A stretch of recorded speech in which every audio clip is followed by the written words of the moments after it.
नमस्कार मित्रांनो, आपल्या विकास काळे या चॅनलमध्ये आपल्या सर्वांचं स्वागत आहे. तर आज आपण एक प्रयोगशील शेतकरी शिंदे साहेब यांच्या शेतात आलेलो आहे. त्यांनी एक नवीन प्रयोग आपल्या शेतामध्ये घेतलेला आहे. तो म्हणजे त्यांनी सफेद मुसळीची लागवड आपल्या शेतीमध्ये केलेली आहे. तर आपण त्यांचा प्रवास विचारू, त्यांचं समज सफेद मुसळीची शेती तुम्ही कसं काय ठरविलं लागवड करण्याची.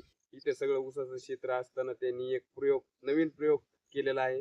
तर त्यांचे मार्गदर्शन आपण आज पाहणार आहोत. तर आता व्हिडिओ स्टार्ट करू आपण. तर नमस्कार शिंदे साहेब. नमस्कार नमस्कार. तर तुम्हाला ही संकल्पना सफेद मुसळी लागवड करण्याची कशी सुचली भाऊ? मुळातच आपला घनसावंगी हा जो परिसर आहे, या परिसरामध्ये जायकवाडी चा डावा कालवा म्हणजे कॅनॉल गेल्यामुळे पाण्याचं प्रमाण भरपूर आहे. त्याने पाण्याचं प्रमाण भरपूर असल्यामुळे जवळपास सर्व शेतकरी हे नगदी पीक म्हणून ऊसाकडे पाहतात. आणि त्यामुळे जवळपास आपल्या परिसरातील संपूर्ण परिसर हा 90% ऊसाखाली आहे व 10% परिसर इतर काही सोयाबीन वर्गीय पिके जे आहेत त्याखाली आहे.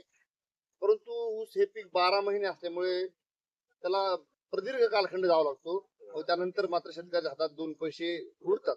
परंतु आता मात्र या धावपळीच्या युगामध्ये शेतकऱ्यांनी मात्र अल्पकालीन पिकाकडे वळलं पाहिजे. याच अनुषंगाने आम्ही एक जालना जिल्हा कलेक्टर ऑफिस म्हणजे आपण आपण त्याला म्हणतो जिल्हाधिकारी कार्यालय यांच्या कार्यालयामध्ये एक कार्यशाळा कृषी विभागाच्या वतीने आयोजित केली होती.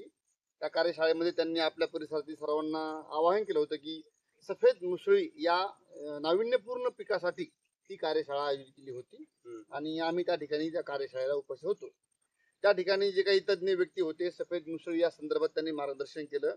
अतिशय दुर्मिळ असणारं पीक आणि अल्प कालामध्ये असणारं पीक आणि बहुगुणकारी असणारं पीक हे सफेद मुसळी त्यांनी सांगितलं.